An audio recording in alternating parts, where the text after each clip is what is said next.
Assalamualaikum warahmatullahi wabarakatuh. Perkenalkan, nama saya Syifa Nisri Naisani, biasa dipanggil Syifa, BP 21112111055. Saya dari jurusan Ilmu Kesehatan Masyarakat Universitas Andalas.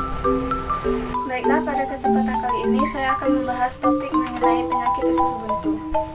Nah, sebelum itu akan lebih baiknya kita mengenal sistem pencernaan pada manusia.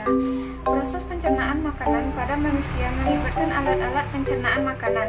Alat-alat pencernaan pada manusia adalah organ-organ tubuh yang berfungsi mencerna makanan yang dimakan. Pada sistem pencernaan ini, alat-alat pencernaan makanan dapat dibedakan menjadi saluran pencernaan dan kelenjar pencernaan. Baiklah, pertama kita akan membahas mengenai mulut. Mulut adalah awal dari saluran pencernaan. Faktanya, proses pencernaan makanan bahkan dimulai sebelum kita menggigit makanan. Hal tersebut terjadi karena kelenjar ludah menjadi aktif saat kita melihat dan menerima hidangan makanan. Setelah mulai makan, mulut baru akan mengunyah makanan menjadi potongan-potongan yang lebih kecil agar mudah dicerna. Air liur pun bercampur dengan makanan untuk mulai memecahnya menjadi bentuk yang dapat diserap dan digunakan tubuh. Saat menelan, lidah bertugas memasukkan makanan ke tenggorokan dan ke kerongkongan. Kemudian kerongkongan. Kerongkongan terletak di tenggorokan dekat trakea. Kerongkongan akan menerima makanan dari mulut saat proses menelan. Epiglotis adalah lipatan kecil yang terdapat di tenggorokan saat seseorang menelan untuk mencegah kejadian tersedak atau ketika makanan masuk ke tenggorokan. Serangkaian kontraksi otot di dalam kerongkongan yang disebut peristaltik kemudian mengantarkan makanan untuk menuju ke perut. Tetapi pertama-tama otot mirip cincin di bagian bawah kerongkongan yang disebut sphincter esophagus bagian bawah harus rileks terlebih dahulu untuk membiarkan makanan masuk. Sphincter kemudian berkontraksi dan mencegah isi perut mengalir kembali ke kerongkongan. Nah, kemudian lambung. Lambung adalah organ berongga atau wadah yang terletak di sebelah kiri rongga perut. Lambung sering juga disebut kantung nasi. Fungsi lambung pada dasarnya untuk menyimpan makanan saat sedang dicampur dengan enzim pencernaan. Enzim ini melanjutkan proses memecah makanan menjadi bentuk yang dapat digunakan. Sel-sel di dalam lapisan lambung akan mengeluarkan asam kuat dan enzim kuat yang bertanggung jawab untuk proses pemecahan makanan. Ketika makanan sudah diproses, sisanya kemudian dilepaskan ke usus kecil. Usus halus. Usus halus adalah tabung berotot sepanjang 22 kaki atau sekitar 8,25 meter yang berfungsi memecah makanan menggunakan enzim yang dilepaskan oleh pankreas dan empedu dari hati. Usus lambung menjadi tempat penyerapan sari makanan dan tempat terjadinya proses pencernaan yang paling panjang.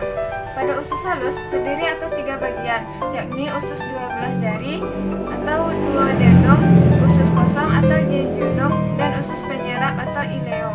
Ketiga bagian usus tersebut akan bekerja bersama-sama untuk menyelesaikan pencernaan makanan agar menjadi bagian-bagian kecil yang diserap ke dalam pembuluh darah usus. Pankreas. Pankreas dapat menghasilkan enzim pencernaan ke dalam usus 12 jari yang memecah protein, lemak, dan karbohidrat. Pankreas juga memproduksi insulin dan meneruskannya langsung ke aliran darah. Insulin adalah hormon utama dalam tubuh untuk metabolisme gula. Kemudian hati. Hati memiliki banyak fungsi, tetapi tugas utamanya dalam sistem pencernaan adalah memproses nutrisi yang diserap dari usus kecil. Empedu dari usus yang dikeluarkan ke usus halus juga memainkan peran penting dalam mencerna lemak dan beberapa vitamin. Hati juga berfungsi mendetoksifikasi bahan kimia berbahaya atau beracun. Kantung empedu.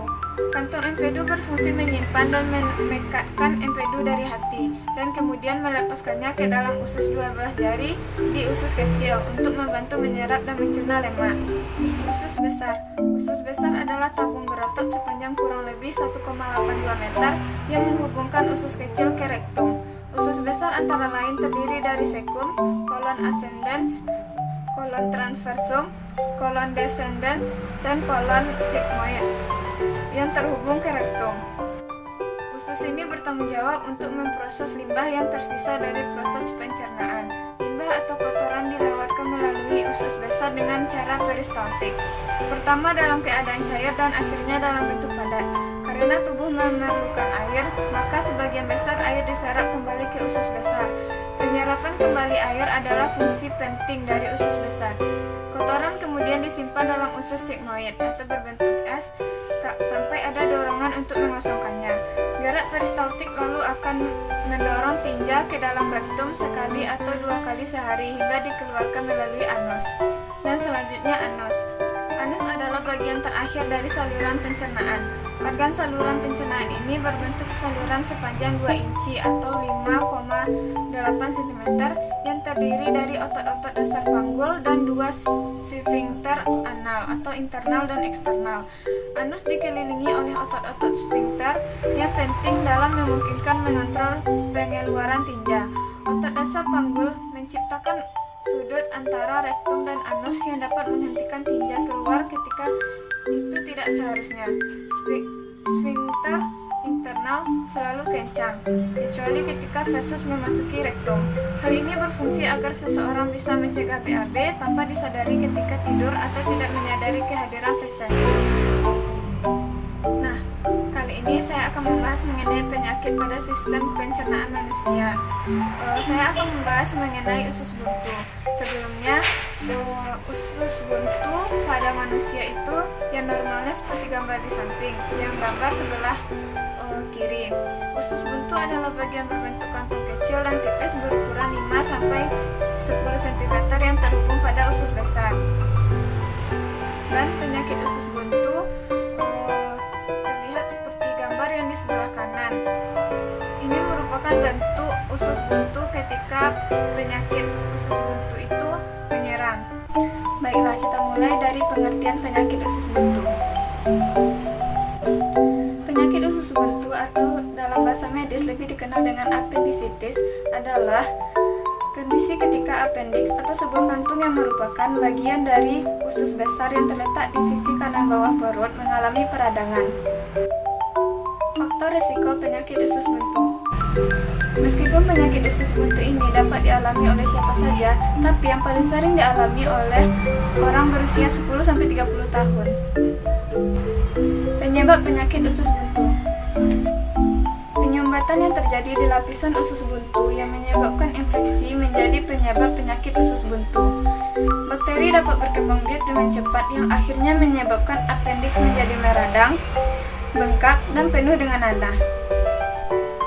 Gejala penyakit usus buntu. Gejala yang biasanya dialami oleh seseorang yang mengalami penyakit usus buntu yaitu diantaranya nyeri perut mendadak yang dimulai di sisi kanan perut bagian bawah. Yang kedua, nyeri perut yang bermula di sekitar pusar lalu berpindah ke perut kanan bawah. Yang ketiga, nyeri perut kanan bawah yang terasa semakin buruk saat batuk, berjalan, atau bergerak. Yang keempat, mual dan muntah. Yang kelima, kehilangan nafsu makan. Yang keenam, demam. Yang ketujuh, konstipasi atau diare. Dan yang kedelapan, yaitu kembung.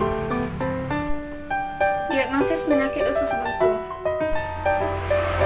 Jika muncul sejumlah gejala usus buntu, dokter akan melakukan wawancara kepada pasiennya. Pemeriksaan fisik juga dilakukan dan pemeriksaan penunjang untuk memastikannya. Cara termudah adalah dengan menekan dengan lembut pada area yang sakit. Ketika tekanan tiba-tiba dilepaskan, nyeri perut usus buntu biasanya akan terasa hebat dan yang menandakan bahwa peritoneum yang berdekatan meradang. Sedangkan pemeriksaan penunjang yang dapat dilakukan untuk mendiagnosis penyakit usus buntu ini yaitu yang pertama, pemeriksaan laboratorium darah. Yang kedua, pemeriksaan urin. Yang ketiga, pemeriksaan pencitraan atau USG. Penyakit usus buntu dapat mengalami komplikasi, di antaranya appendix pecah. Appendix yang pecah menyebabkan infeksi tersebar ke seluruh perut. Kondisi ini mungkin mengancam jiwa sehingga diperlukan operasi segera untuk mengangkat usus buntu dan membersihkan rongga perut. Yang kedua, yaitu terbentuk kantung nanah di perut. Bila usus buntu pecah, mungkin akan terbentuk kantung infeksi. Dalam kebanyakan kasus, seorang ahli bedah dapat mengalirkan abses dengan menempatkan tabung melalui dinding perut ke dalam abses.